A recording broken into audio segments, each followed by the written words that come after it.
I've said to y'all on numerous occasions, on this show, on others, Republicans are who they are. It is about power. Don't believe any of these people when they stand in front of the cameras and they're grandstanding and they're just making all of their pronouncements. That stuff means nothing. It's all about power. And New Hampshire Governor Sununu, who supported Nikki Haley for the Republican nomination, who has trashed Donald Trump in the past, he showed his whole ass yesterday on ABC This Week with George Stephanopoulos.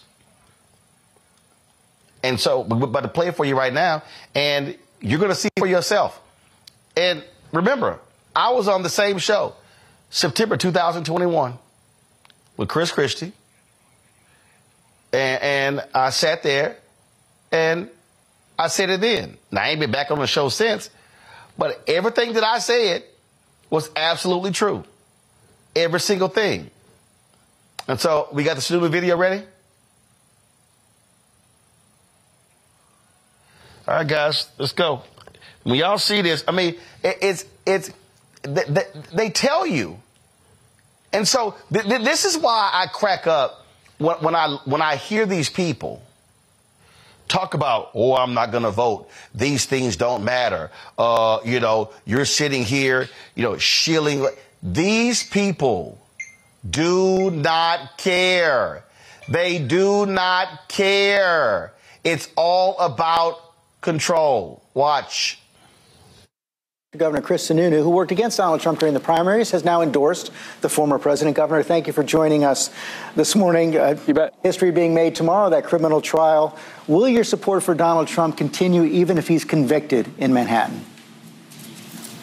Yeah, this trial is not going to have major political ramifications that a lot of people, I think it may have. And when it comes to these issues, people see it more as reality TV at this point. They really do. And so, you know, whether it's a conviction or what that conviction looks like, a lot of folks, they conflate all four of these different trials that he's in. I don't think it's good that he's going to be in the court, have to be in there probably 3 days a week, you know, for a number of weeks. That takes him off the campaign trail. He'll probably go back on the campaign trail and almost like rehash what's going on. He'll try to victimize it, and that has worked for him, right? I mean, this has been going on for over a year, and his poll numbers never seem to go down because of the issue.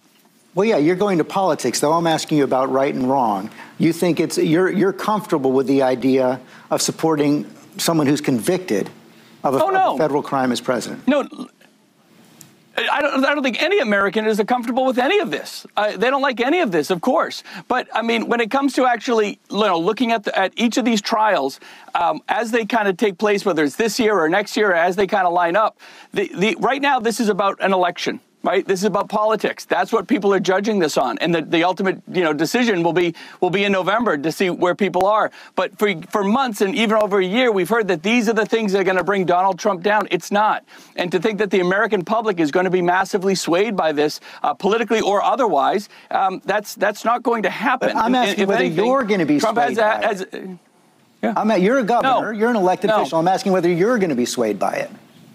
Yeah, look, nobody should be shocked that the Republican governor is supporting the Republican president. You know what the real story is? The average American that has gone from Biden back to Trump. The average American that is feeling inflation and all these other issues that says, look, through all this, whether there's a conviction or not, we want a culture change in Washington, D.C., and will continue to support the former President Trump. That's the real story, right? That Trump is leading in the polls across America in a lot of these different polls. So no one should be surprised by my support. I think the real discussion is, you know, America's moving away from Biden. That's how bad Biden has become as president. There's just no doubt about it, right? You can't ignore inflation. You can't ignore the border and say that these issues in the courthouse are going to be the one thing that brings Biden back into office. It's not going to happen that way. Y'all heard all of that? Utter, flat-out nonsense? This is what I said on the same show, September 2021. I appreciate the speech, Governor, but the reality is this. You have to admit Sarah, you have to admit the role that you played in putting the person in leadership who is driving conspiracy theories. It's one thing to condemn them after the fact, but you have to own up to the role that you played in putting the person in power. The time we both ran campaigns against No. First off, I don't First off, I don't admit anything to you. Can I finish? First off, I don't admit to you. And second, I ran against Donald Trump in 2016. You also coached him for the debate, sir. You ran against, here's the deal, you ran against him. But when a person has principles, morals, and values, they do not support them even if you lose. And what they say is, I choose patriotism and the country over party and power. And the problem was too many Republicans chose power in riding with Donald Trump as opposed to patriotism in America. I'll sleep fine tonight with you judging my morals. Well, guess what? As a voter, as a voter who has 13 nieces and nephews, what I also want to see in America are Republicans and Democrats who have the guts to stand up to narcissists, to folks who lie, to folks who sit here and lead a country in the wrong direction. And what that man has unleashed on this country, any Republican who stood with him has to own it and accept the role that they played. Yeah, well, that's fine. I'll accept the role that I played in the 2016 election running against him, and I'll accept the role. Let him finish his point now. Let him finish his point. And I'll accept the role that I played in my belief that Hillary Clinton was not the right person to be president. We all get to make choices, Roland, in this democracy. I made my choice. I'm on record of my choice, and I'm not walking away from my choice. But it does not preclude me from being able to be critical when the person that I did support does things that I am against. And so this false choice that you're trying to set up, is that false? It's a false choice, and one that the American people are not going to buy either. Here you go, the false choice. Renita, these people, again, it's power. They do not care. They do not care if this man is paid off a porn star. They do not care that he grabbed women by the vagina. They do not care how shameful, despicable he has been. They do not care about his racism when it came to housing. They do not care how he lies. They do not care how he crapped on our troops who lost their lives and how he called them names. General John Kelly, 4-star retired general, of course, Gold Star family member, talked about that as well. This is who this man is. They do not care. So I need all the people who are sitting on the fence who are talking about, oh, you know what? I'm not going to vote, to understand. These people don't have morals or values or principles or ethics. They are going to enact some of the most gross, disrespectful, shameful policies that are going to have a negative impact on African Americans and others, and people better understand there's no such thing as a bottom with Donald Trump. It doesn't exist. It goes lower than the ocean floor. Well, Sununu, in what he said, actually let the cat out of the bag, which we all knew, which is it really doesn't matter what Donald Trump does. They're going to support him. And I think that even includes him being convicted in any of these cases criminally, being convicted of felonies or anything. It doesn't matter. They're still going to vote for him because they're not voting for him based on his actions. They're not voting on him based on morals. They're voting for him because they know that he will continue to do what it takes and be very bold about holding white supremacy intact. They are voting to keep whiteness together, and they know that that is what he will do because that is what he campaigns on. And so I think, and this is what I was saying earlier about, why it's important that he's held accountable is because when you look at the average poor white person here in the South, the Southern strategy for the most part still works. They know Donald Trump doesn't care about them, and they know that he's not going to do anything to help them. They know that. But what they are banking on is that if he gets reelected, he will keep whiteness intact for the most part and the benefits of white supremacy. And so even if they are not going to have any money, and even if he's not going to do anything economically for them, even if he's not going to do anything to make their life better, at least they will still be able to hold on to whiteness, and that can buy them simple benefits like not not being harassed as much by the police, not being over incarcerated the way that our communities have been. That can buy them having an easier day in court if they do have to go to court for something. There are still things that don't cost money that whiteness can buy, and Donald Trump is basically advertising and campaigning on that he's going to make sure that those things stay intact in this country, and that's what Make America Great Again is about. So. And Julian, this is where, again, this is where people make the mistake. Well, they believe that we're operating by a set of rules. They believe that, oh, well, you know, the person does this. When the man trashed Senator John McCain as a POW and Republicans clapped, okay, that was it. They were done. And so people had better understand what these people want to do, what their intentions are. They're telling us what they're going to go after. And folks had better understand before it's too late.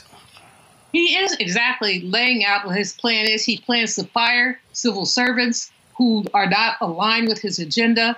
Obviously, all of the GS folks he's going to go after. Government appointees, federal appointees he's going to go after. And you know that in terms of African-American professionals, we tend to be overrepresented among those ranks. So any African-American person who works for the federal government and supports Trump basically is putting a knife to their own throat. But there are those who will do that because they've drank the Kool-Aid. I mean, and that's literally what's happening is I was talking to a guy the other day, one of my neighbors, which I rarely do, but the man was talking. He said, oh, don't you know he's just joking? I'm like, no, he's not just joking. But that a lot of people think he's just joking or he's a little extreme or his rhetoric is out of order. No, his policies are out of order. The rhetoric we could potentially put up with is what he says he will do. And those who are reluctant to vote, Roland, I'm so disgusted. They keep talking about, well, he hasn't done, President Biden has not done enough. You know, now we got another student loan reprieve. There's some HBCUs. Do you think that President Trump, if President Trump would support HBCUs? No. And we know that. We know that those states who have stolen money from HBCUs through the land grant colleges, that's federal money. The federal government could play a better role.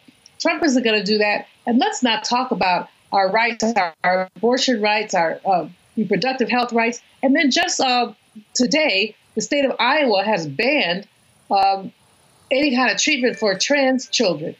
They made it against the law. Now, you know, this goes to a Orange Man Supreme Court. They'll uphold that law. You know that, frankly, when we look at it, he would speak in favor of such a law. We know that the Republican Party has been aligned against difference.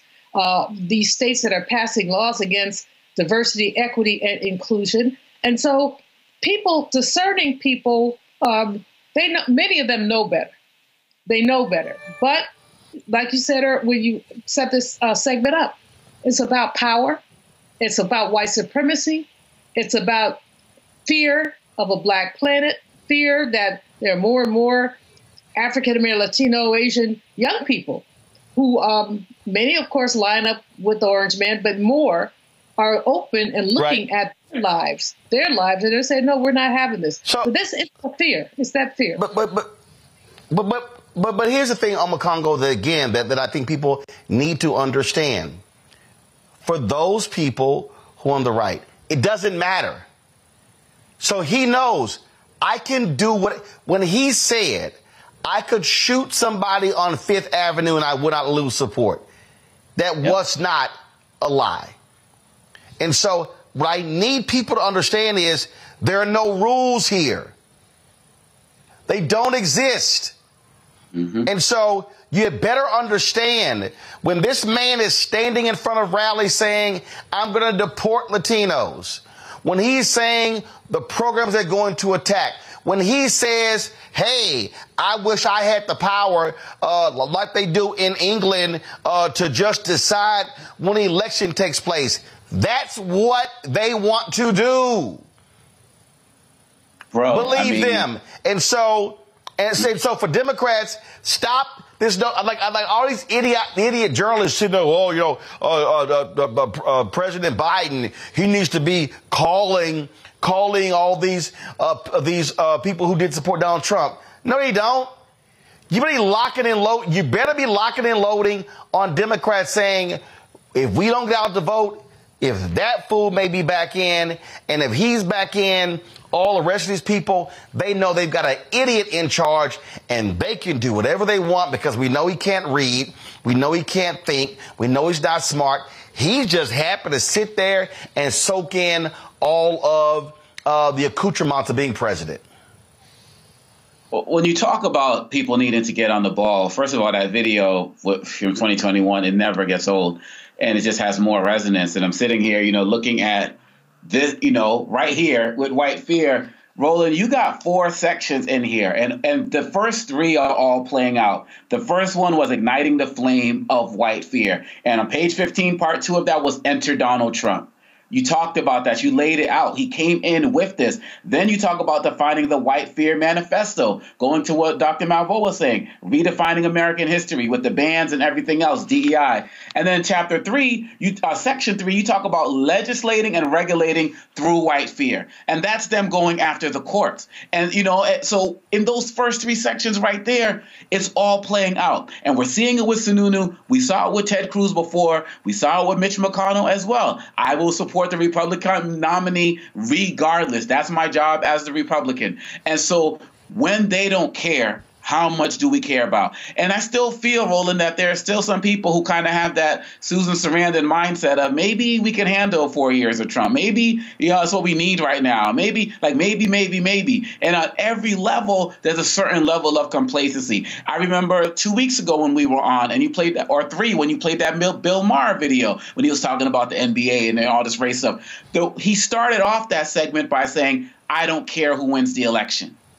That's how we started off. And so if people want to keep having that mindset, Donald Trump will be back and this country will get whatever it deserves. And if the Sununu video is not the latest one, because Chris Christie started listening to you finally in this election, should have listened to you 3 years ago, right? But the fact of the matter is, if we don't get it on now, he's going to keep lying. I watched your segment when he was at the Chick-fil-A with the fake video of the black supporter. They're going to do everything they can to play dirty because it's about power. Project 25, it's about power. And so this is not the time for us to be cute and fancy and talk about sitting out or, oh, Biden's just not appealing to me. He's not calling me. He's not all of that.